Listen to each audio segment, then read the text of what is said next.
We talked about the workload when the show was extended to an hour. Um, in 1978, All My Children became the first soap opera to go on location for storyline purposes.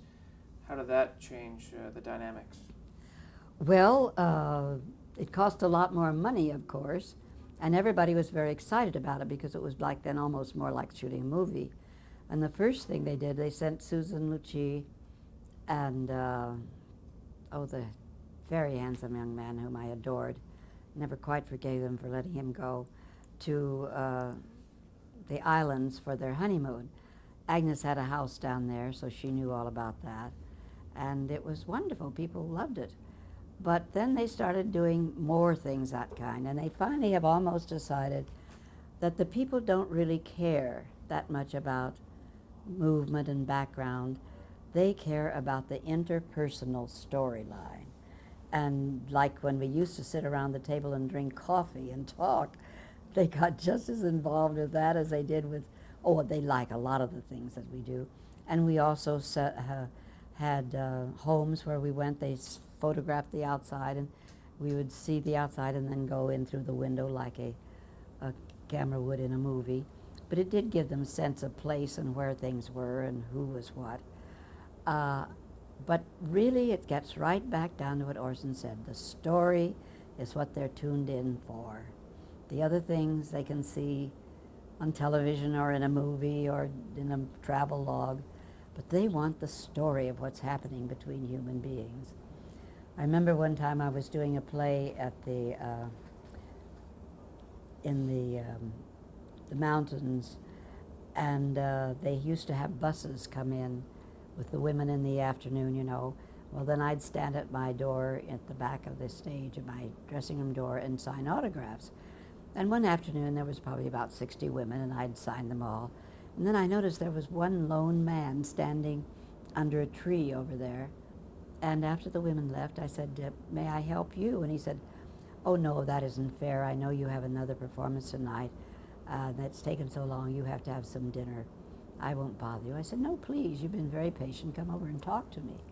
And he did. And he said, well, I just wanted to thank you for helping me in my work. Well, now, nobody had used that. They'd say, will you help me get through this illness, or when I had my baby, or when I was home, or when I was in the hospital. But nobody had ever said, thank you for helping me in my work. I said, well, what is your work? He said, I'm a pastor. I'm a minister. Then I was really floored. I said, really? What do you mean? He said, well, I used to come home I do come home for lunch because it was nearby, and my wife would always have a wonderful lunch for me. But she liked to watch All My Children, and I didn't really enjoy it. And finally I asked her if she'd mind not watching it, and she didn't. But then he said, I realized I was taking away one of the few things that she had during the day. She was stuck at home, as it were. So I said, oh, go ahead, turn it on. He said, in spite of myself, I got interested in it. And then he said, I found out, of course, as a minister, I have to counsel married couples. And he said, I didn't know a darn thing about marriage or about problems. And he said, I'd quote a few verses of scripture and pray over them, but I wasn't helping them because I didn't know what it was all about. But I can tell you now, I'm a good counselor. I watch your show, I see what happens between people, where the problems are, what to do to help it. And he said, you have helped me in my work. And he said, you know what the secret is? I said, no. He said, most of the problems come from people not telling the whole truth to each other. Not because they want to lie, but because they just want to keep something from them they think they won't like, or they won't agree with, or that will upset them. And he said, if you just say it and let it all out, it very seldom works into anything serious. But if you keep a secret and the secrets get getting more and more secrets, then you're headed for trouble. So that's what soaps do. They really do. They actually help people. I know they do. I have a friend who is a literature professor. Let's hold there, right, as the siren's going by. Okay. Friend is literature. A friend of mine teaches literature, English literature, at Taft School, and he said, You know, we used to get our idea of society and what was right and what was wrong and what to do from novels. They were seriously written and they were very true to life. But nobody reads that kind anymore. We just kind of read junk stuff or trash literature. But he said the only place that we get it now is on soap operas. People really talk about serious projects, serious problems. They tell their problems to each other. They discuss them. They air them. And he said, honestly, most people learn most of what they need to know from soaps. So it's a serious business that we're in. Does it feel serious? Is there an element there that you're educating men and women about relationships, about living?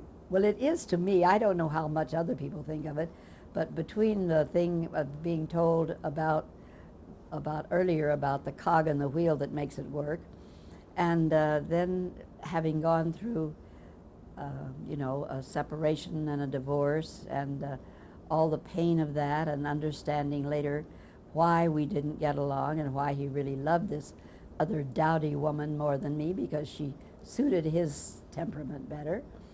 And yes, you have to be a psychologist really to be an actor and actress.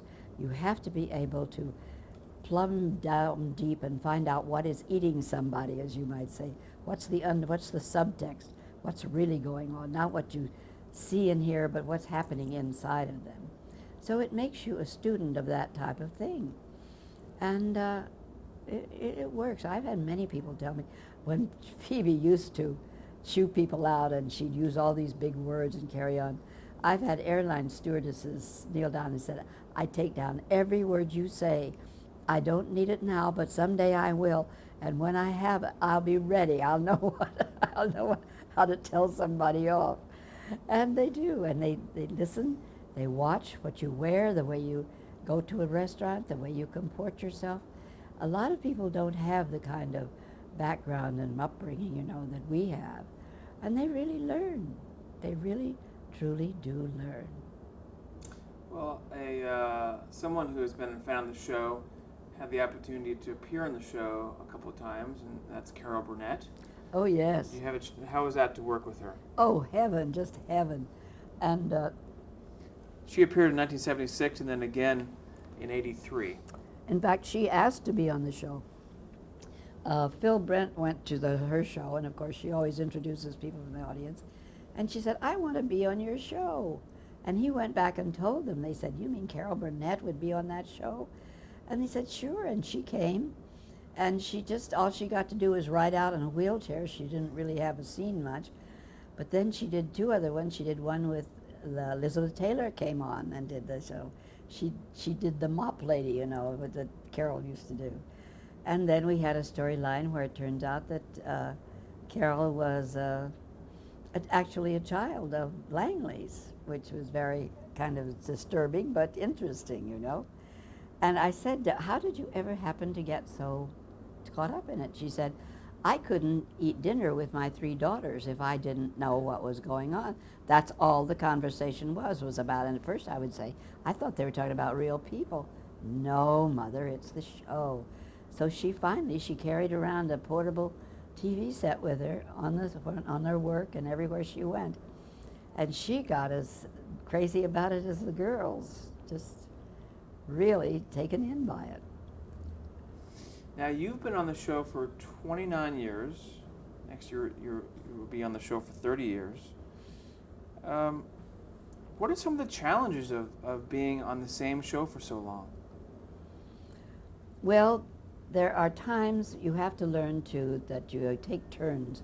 Somebody gets a storyline on the front burner, as we say, and then you work a lot and maybe harder than you'd like to, and then that gets resolved, and then you're back on the back burner where not much happens. And that is really boring. A couple of times in my life I have had very little to do, and they'd bring me in for like 3 or 4 lines. And I want to tell you that's the hardest day's work you can possibly do. First of all, you make more mistakes because you kind of got to get on a roll to get it happening, and when you've only got a few lines, you don't work as hard to memorize them as you do when you have a lot. And it's just the ennui sets in. It's better now since we've divided the days. They try to write when we can have one half of the team in the morning and the other half in the afternoon and evening. And that helps sometimes. So if you get through by noon, then you can go and do something else. Except I have this crazy syndrome of I'm afraid to leave. Something might happen that I don't know about. And that's crazy, of course. You soon get over that and use your time off for your own health and your own recreation. Have you learned about your own life from Phoebe Tyler? Oh, yes. Yes, indeed. I had a mother who was a lovely woman, but she was very critical, and she could chew you out. She wouldn't use any of the language that was not ladylike, but she was very critical, and she would put people down without even realizing it sometimes. And when I was young, I got in kind of a habit of that, and I am a somewhat witty person, and if there was ever an opening to make a wisecrack, I wouldn't be able to avoid it. But it's not such a good idea because the boys didn't like to be around me too much because they didn't like my wisecracks. And then when I was on the show, I found out that if the worst time was when I was having my problem with my husband and with Mona, and you'd get into these, really scathing arguments, and you'd come out and get in a cab, and the next thing you know, you're giving the cab driver instructions in that same tone of voice. And I've had many cab drivers say, I don't care who you are or where you're going, I'm not taking you anywhere. And then you've got to go through all the thing of explaining and apologizing and saying, I'm sorry, I'm carrying it off from the scene that I just did on this show. And you don't realize how much your tone of voice affects people. And I've had to learn that, especially when you get a little, well, it's hard to live in this town and not get out of sorts sometimes, especially with cab drivers now that don't know where they're going or what they're doing, and you have to shout at them to make them listen to you. And you learn that it doesn't work because so many of them are very macho, and they don't want to be told what to do, and certainly not by a woman. And I've learned you have to watch your tongue. You get much more done by being polite and kind and with a nice tone of voice than with a harsh tone of voice. Do you watch the show? Yes, I wouldn't say I do it every day, but I keep up with it. And there's certain shows that when I know they're coming up, I really want to see. So that's important to keep your... Oh, yes. And I enjoy it. I mean, sometimes it gets a little dull if they stay too long on one storyline. But now that Agnes is back, it's going to be more exciting, I know. What role do you think soap operas have played in modern culture? I mean, you talked about the influences, people coming up and say, I learned this and I learned that, but stepping back from it, what role in regards to the culture? I think, so some people blame all of our problems on soap operas or on television. Some of them are true. The sexual revolution really took off in soap opera. Now, when I started this, a married couple could not sleep in the same bed. You had to have twin beds, and you could touch over the abyss like, Adam being touched by the God-given life. And if you were going to sit on the side of the bed and talk to each other, you had to be in robe and slippers and both feet touching the floor. I never quite got the sense of that one. But it was very strict, and they meant it. And Procter & Gamble, of course, was one of the main, that's why they're called the soaps. They were one of the first very big producers and backers of soaps. And then, of course, everything began to break loose. And at first, we didn't do it on the soaps, but then you'd get a producer who loved it, and At one point, I did speak to our producer. I said, this isn't right. We're having our teenagers go to bed with each other, just kind of willy-nilly, and that is a terrible example. Maybe, sure, some people are doing it, but we needn't do it because young people especially, think if they see it on the soap, well, they're sure that's okay. That's cool. You can do what they do. And we finally had a storyline where they had been really romantic for a long time, had gone together for a long time, were planning to get married as soon as he got out of college, and he was going away and they wanted to get together, and so she suggested that they go up in the mountains to an inn that they knew, and they get in there, and it's kind of, they sit on the edge of the bed and look at each other, and finally he says, "You're not really ready for this, are you?" And she says, "No, I'm not. I thought I was, but I'm not." He said, "Okay, no harm done." And then one of the parents comes rushing in, thinking that something horrible has happened. And they said, no, we're on our way home. We just took a little ride up here. And of course, then in the storyline, they didn't get together again. But that's all right too. You just can't throw it at people. Where I know there was one little girl there that was really younger than she was supposed to be. And she looked it and acted it. And she was just throwing herself at this boy who was going to take anything he could get. I said, that is not fair. It really isn't. We can have love stories and we can have people get together, but not just on a whim or not just on a dare or not just because it's something everybody else is doing. So we're better than we were. We still have it happen sometimes. I can't say that we don't, but I don't think we're responsible for the whole sexual revolution. Do you think soap operas get the respect they deserve? Not very often. There's some really good writers who really study it and think about it. Every once in a while you'll hear an article that says how good they are, particularly compared with nighttime things. Another thing that we have made a big difference in, we used to smoke all the time, we used to drink all the time. Now we still have a drink now and then, but it's always a glass of wine with a meal, with food. Nobody smokes in the show anymore. So I know that has had an influence. Because if anybody had told me a few years ago that we were going to not smoke as a nation, I would have said, "You're crazy. You won't be able to break that habit," because it's worse than alcohol to get rid of as a habit. Did you know that? It's harder. Yeah. Really harder. But we've done it.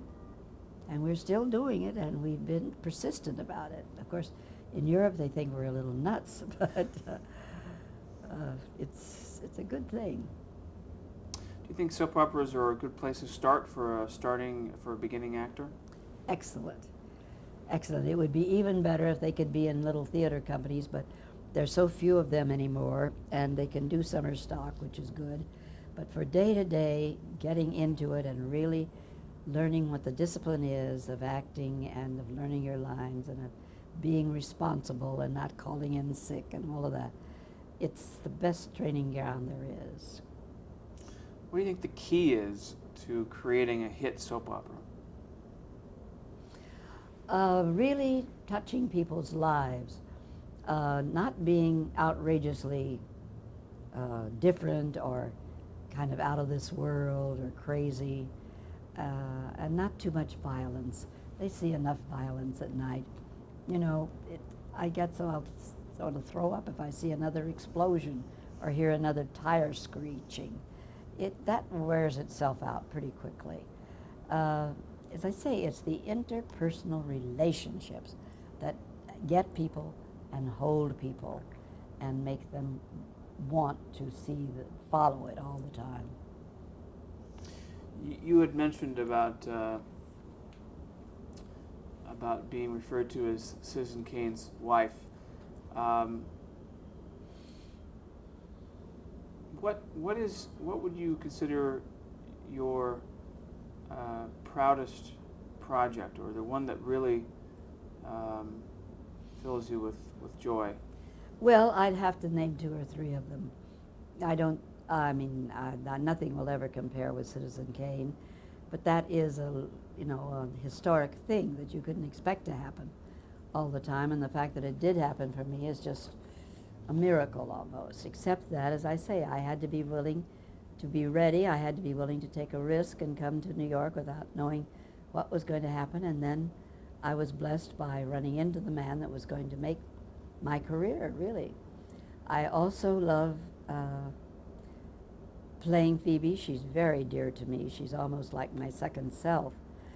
But another thing that I loved, I particularly loved doing Mrs. Anna in The King and I. That is a quintessential role for a woman. She's proud and she's brave and she's courageous, she's loving, she's nurturing, but she's also funny and she can be mad, she can get angry too. And I used to say that it's the most satisfying love story because although she and the king were very much in love, they never had a chance to be disappointed in each other, which is an interesting way to look at it. We didn't mention King and I. Where and when did you perform that? Well, that's a sad story. That's one of my sad stories. When I was contemplating coming to New York, I was in California, and I said, all right, what would you like to do more than anything? I said I would like to play Mrs. Anna in The King and I because I knew it was a perfect part for me. It suits me very well, and I can sing the role, and it's not a huge dancing part, which I was not trained as a dancer, which I was always sort of sorry about, but that was not a Baptist thing to do. So I said, okay, learn it. I learned the play, I learned the songs, I learned a lot of the dialogue. And then I called up Rodgers and Hammerstein and said, I'm coming in. I want to play this role. I know Gertrude Lawrence is playing it now, but there's going to be many people playing it, I'm sure. And I would like to audition for you. Well, they said, well, all right. They were startled. I came in without an agent, just came to meet them. Of course, they knew who I was. And I sang for them, and I can remember Rogers poking Hammerstein and said, you see, I told you that song could be sung. Poor little Gertie, she could never hit the last note of Hello, Young Lover. She was always flat on that last note. It isn't easy to do. If it were higher, it would be easier. Anyway, then they said, well, will you come in and read for us? And I said, yes, but I do have a request. Will you let me make a little playlet out of it? I'll do the scenes, I'll mark what they are, and the stage manager, of course, will read with you. And I even did some of the, I wore a hoop skirt, and I had the ring, and I did, I played out some of the various things of the part. And afterwards they said, oh, will you come up to the office? We need to talk to you. We need you to sign a contract. Well, I was overwhelmed, as you can imagine. And then I did the one stupidest thing I ever did in my life. After having done all the hard part, I called a lawyer, a friend of mine who was a theatrical attorney, and I said, what shall I do? I'm thrilled, but to sign a contract, he said, oh, you can't go in there by yourself. You've got to have an agent with you. I said, I don't have an agent. Well, he gave me the name of somebody, and he said, there needs to be somebody there. So you said, you send him in, don't you go. Oh, God, what a foolish thing to believe. He went in, it was a Friday afternoon, and the man who was there first thing he said, well, I want to sign her to be the standby star. And they said, well, how many times will she go on a week? He said, I don't know, don't have any authority to say that. You'll have to come back on Monday. Would you believe that Gertrude Lawrence died that night?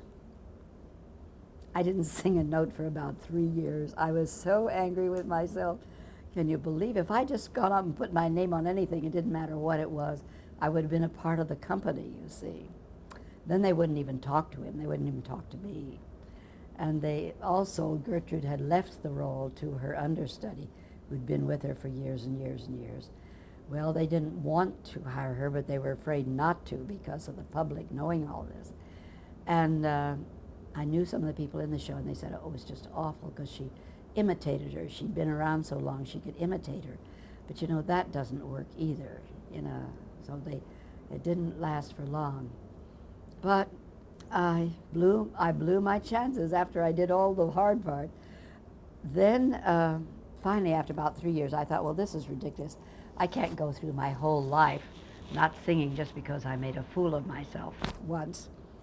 And so I started auditioning for Summers Theater. And the first one I auditioned for, I sang My Ship, which is from Lady in the Dark. I love that song. It's beautiful. It's not easy to sing, but I just loved it. And the producer sat there and he said, "You sang that so well, I have no idea whether you can sing or not." I couldn't believe it, because I had interpreted it, and I could sing all right, but it wasn't a big thing where you hit on a high note at the end or something. So then the next time I went to, I'd even forgotten what that play was, what I was going to sing for. And it was at the producer's apartment, and his wife was playing the piano. And I had just started to sing something, and then there was a phone, and he excused himself and went into the kitchen and had sort of a long conversation. So his wife took a look at me and started to play Getting to Know You. And I started singing it, and then we danced around and did the thing. And she said, "Oh, get in here, Bob. We have our nut show. We have the show we don't have." She said, "This is a perfect Mrs. Anna." Now, I wasn't even going in to do that. But you see, that's the way life can do things for you if you just get out there and try. So I played it in near Buffalo, and then we went to Canada, and I toured it up there. And I just loved the role. It's a wonderful part. I'm sure you've seen it, and it's just great. So that was a national touring company. Well, no, it wasn't. It was just I didn't do it Buffalo and for the Canada? whole thing. Yes, it was Buffalo and then Canada. And it wasn't extensive, but it was good. It was wonderful. And that was about 1957, just for the record. Yes. Right. Wow. I loved it, just loved it. Still a wonderful play. You mentioned about the impact of soap opera storylines and the characters and how they can impact an audience. When do you think television is at its best? Well, then there's three different categories. When the news is well done and done in depth, I don't think there's nothing more exciting to me. I particularly like the Lehrer show, which used to be McNeil Lehrer. And when they really get into things and really tell you things and show you things, I like particularly some of the English dramas, the long ones, where they're beautifully acted and well done, and it's great. And then once in a while we get a mini series on that's worthwhile and worth doing. But for day in and day out, if you couldn't have anything else, I do still think soaps are very engaging, especially if you listen to more than one. And people say, "Yeah, but what an addiction." I said, if you're going to be addicted, that's a good thing to be addicted to. It really satisfies people. I can remember my mother was ill for a while. She had several strokes. And it got so, although she had 2 grandchildren, she didn't want to talk about her grandchildren at all. She wanted to talk to me about the soap. That was when I was on As the World Turns. That's the only thing she cared about. Those people were more real to her than anybody alive in the world. And that's what she wanted to talk about. And, they give parties to go to weddings. They carry on like crazy when somebody dies and there's a funeral. That's another thing that Agnes does very well. She's a very spiritual woman, as I told you. And every wedding ceremony is a real ceremony, and every funeral is a real funeral. And even our prostitutes used to read the Bible. So that's another thing that hits a chord, whether people know let it. me. Sorry, I have to cut the camera and